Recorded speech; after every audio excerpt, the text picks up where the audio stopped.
नमस्कार.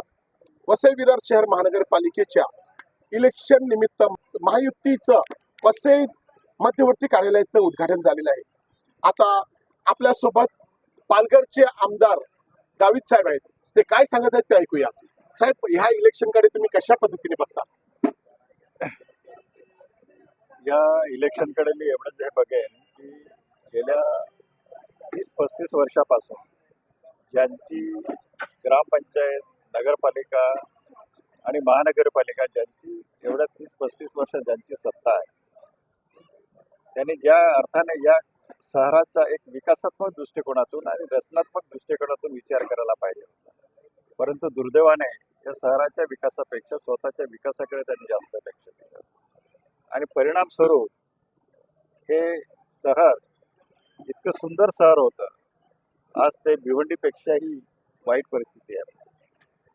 तुम्ही आता जर का महायुतीचं सरकार आलं तर वसईसाठी कोणता मॅप बनवलेला आहे?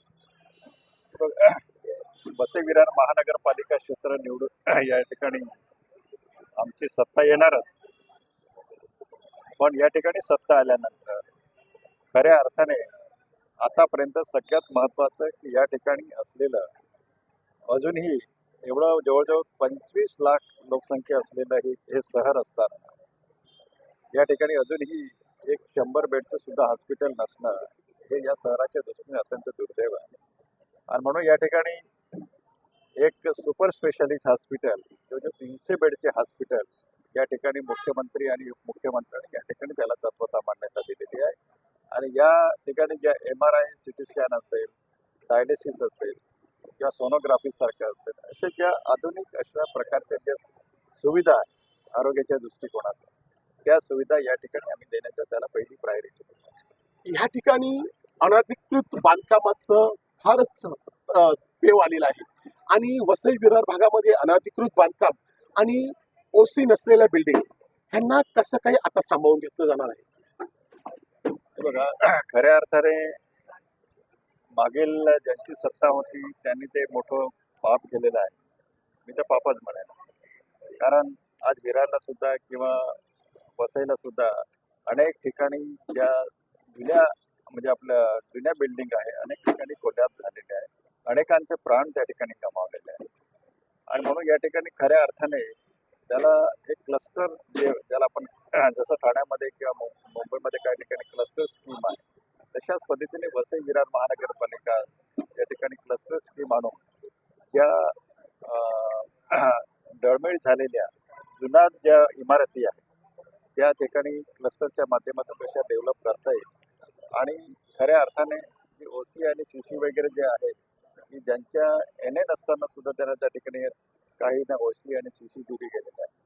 परंतु यामध्ये त्या ठिकाणी त्याला मॉडिफाय करून खऱ्या अर्थाने जे अनधिकृत बांधकाम आहे, ज्या गटारावरती आहे, शासकीय जागेवरती आहे, फारच जागेवरती आहे, काहींच्या आदिवासींच्या जागेवरती आहे, त्या ठिकाणी त्याला काही ठिकाणी निष्कासित करून काही ठिकाणी त्याला नियमित करता येईल असं त्याच्यामध्ये एक मॉडिफाय करून ह्या इतर जे 4-5 ठिकाणी प्रकार सोडले तर ज्या ज्या ठिकाणी ज्यांच्या प्रायव्हेट जागेवरती का नसेल पण अनधिकृत असेल त्याला त्या ठिकाणी नियमाकुल कशा पद्धतीने करता येईल त्या ठिकाणी हे सरकार.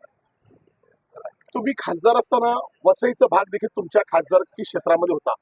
आता तुम्हाला वसईतील जी गावं आहेत ती तुम्ही आताच नुकतं तुमच्या भाषणात बोलले की वसईची गावं ही अगदी सुंदर गावं होती. या सुंदर गावाला पुन्हा हरित पट्टा किंवा त्या ठिकाणचं हिरवळ ही पुन्हा टिकावी ह्यासाठी तुमच्याकडे काही प्लॅनिंग तुम्ही केलेलं आहे का? मगाशी मी ते सांगितलंय की वसईच्या पश्चिम पट्टा, नालासोपाराच्या पश्चिम पट्टा आणि विरारच्या काही पश्चिम म्हणजे काही नाही पूर्ण पट्टा, रेल्वेच्या पश्चिम पट्टा हे खरं म्हणजे गोव्यापेक्षाही चांगले प्रदेश म्हणजे चांगली हिरवळ आहे. परंतु दुर्दैवाने या ठिकाणी काही गावं त्या ठिकाणी इन्क्लूड करून बरं का त्याचा ऑलरेडी FSI आणि DDR काय म्हणतो आपण त्याला तशा पद्धतीने तेही विकून टाकलेलं आहे. आणि म्हणून हा निसर्गाचा परिसर आहे आणि त्या ठिकाणी या निसर्ग आहे त्या ठिकाणी सिमेंटचे जंगल त्या ठिकाणी येणार असेल तर निश्चितच त्याला त्या ठिकाणी आमचा विरोध. तर तुम्ही ऐकलं, गावित साहेबांचं म्हणणं आहे की वसईचा जो हिरवळ होता, वसईचा चांगला निसर्ग होता, हा निसर्ग या पूर्वीच्या सत्ताधाऱ्यांनी संपुष्टात आणलेला आहे आज आम्हाला तुम्ही निवडून द्या. आम्ही वसईचं हरित पट्टा सोबत वसईच्या ज्या ज्या काही आता जनतेच्या गरजा आहेत ह्या सर्व पूर्ण करण्यासाठी आम्ही स्वतः त्या ठिकाणी लक्ष देऊ आणि तुम्ही आम्हाला फक्त ह्या मतदानामध्ये सहकार्य करा असंच गावित साहेबांचं म्हणणं आहे. वसई लाईव्ह न्यूजसाठी दिलीप डाबरे, अब्दुल कलाम. नमस्कार.